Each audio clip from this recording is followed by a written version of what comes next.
Chamar o Ralph para essa conversa. Ele está com um especialista dessa área de saúde mental para trazer para a gente também essa abordagem importante associando as taxas que nós já mencionamos com a saúde da nossa mente. Bom dia, Ralph, tudo bem? Bom dia, Josiel. Uma ótima terça-feira para você também que está com a gente aqui no Bom Dia Tocantins. Muito se fala, né, sobre saúde mental, mas o que de fato significa ter uma boa saúde mental? A gente conversa com o Railson Freitas, que é psiquiatra, que traz esse assunto para a gente, esse debate que é importante de se falar, né, Railson? Bom dia para você, obrigado pela participação. Então, já te pergunto, o que significa ter uma boa saúde mental? Bom dia, primeiramente obrigado pelo convite. Então, ter uma boa saúde mental não significa somente ter a ausência de doenças, mas também um estado de completo bem-estar físico, um estado em que eu consigo gerenciar minhas emoções, que eu consigo ser produtivo no trabalho, que eu consigo ter uma autoestima elevada, boa. Então tem todo esse contexto aí para definir o que é uma saúde mental de qualidade. Quais os hábitos, o que pode prejudicar a saúde mental das pessoas? Primeiro, o estresse crônico, aquela pessoa que está sempre submetida a uma carga que ela não consegue suportar de forma contínua. Mas nós temos também a falta de sono, nós temos a falta de exercício físico, alimentação precária. Todos esses hábitos podem contribuir aí para uma piora na saúde mental. O que contribui mais? Tem algum que se destaca? Não, é um conjunto, né? Isso vai depender muito de fatores individuais. Cada pessoa vai ter alguns fatores que são mais predisponentes. Mas eu diria que ali o estresse crônico acho que talvez seja o fator que mais contribui no geral.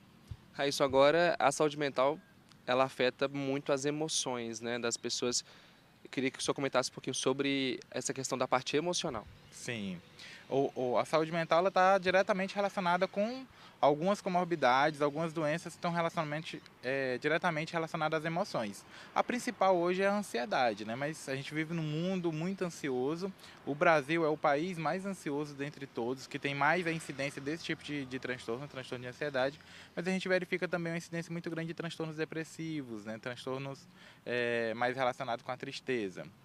Agora, uma pessoa que está sentindo ali que está com a saúde mental prejudicada, qual o melhor caminho? O que ela tem que fazer? O primeiro passo é adotar bons hábitos de vida, reduzir, melhorar essa questão do estresse, melhorar o sono, praticar exercício físico, se alimentar melhor, procurar relacionamentos melhores, não se envolver com o uso de substâncias, seja álcool, substâncias ilícitas.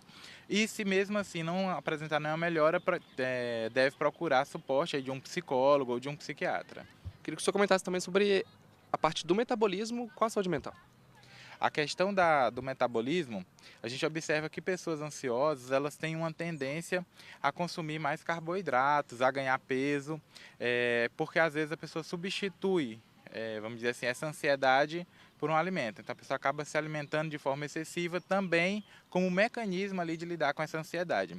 Na depressão pode acontecer os opostos, os extremos. Algumas pessoas, a maioria delas, tem um ganho de peso por alimentação excessiva também, como mecanismo, mas também acontece alguns casos em que a pessoa não tem fome nenhuma e acaba perdendo peso, acaba gerando um pouco disso.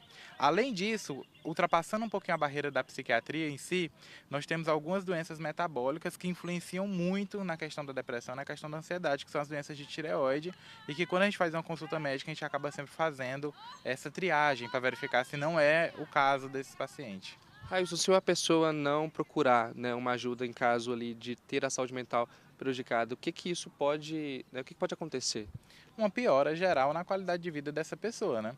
Porque tem um problema que precisa ser enfrentado e enquanto ele não for enfrentado, a tendência é que ele piore, né? E quando a gente fala procurar ajuda, não necessariamente é sempre procurar ajuda profissional. Como eu falei, você primeiro deve mudar os hábitos de vida. Se isso não for suficiente, aí sim você deve procurar um psicólogo e um psiquiatra. Quanto mais você demorar para procurar ajuda, mais aquele problema vai se agravar e as consequências serão maiores. Cuidar dos níveis de glicemia, isso pode ajudar na saúde mental?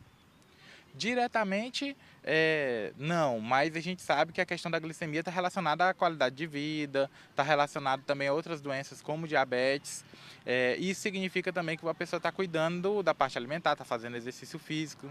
Não tem uma ligação direta com a doença mental, mas tem uma relação direta com qualidade de vida, né? No começo o senhor comentou sobre a parte da parte crônica, né? Das pessoas que sempre sentem, né, a saúde mental mais prejudicada. Então seria mais a questão do trabalho, tem uma idade ali que a saúde mental ela pode ser afetada com mais facilidade? Não, hoje em dia a gente verifica que a questão da saúde mental ela afeta todas as idades. A saúde mental ela não tem cor, ela não tem idade, todo mundo não tem classe social, está todo mundo sujeito a essas situações. Cada fase da vida a gente tem um estresse diferente que a gente precisa aprender a gerenciar e a lidar. O trabalho ele tem uma visão muito positiva na questão da saúde mental. Na maioria dos casos o trabalho ele serve para reabilitar a pessoa, ele serve para ajudar a pessoa. Quando a pessoa perde o trabalho, ela perde um norte. Claro que não pode ser aquele trabalho degradante, aquele trabalho excessivo, aquele trabalho fora dos padrões. Railson, muito obrigado, viu, pela participação aqui no Bom Dia Tocantins. A gente entendeu um pouquinho mais sobre como é que funciona, né, a saúde mental, o que significa ter uma boa saúde mental e sempre bom procurar um profissional em caso, se você perceber que a saúde mental está um pouquinho prejudicada, né, Josielma? Com certeza. Obrigada, viu, Ralf, pelas informações, ao médico pela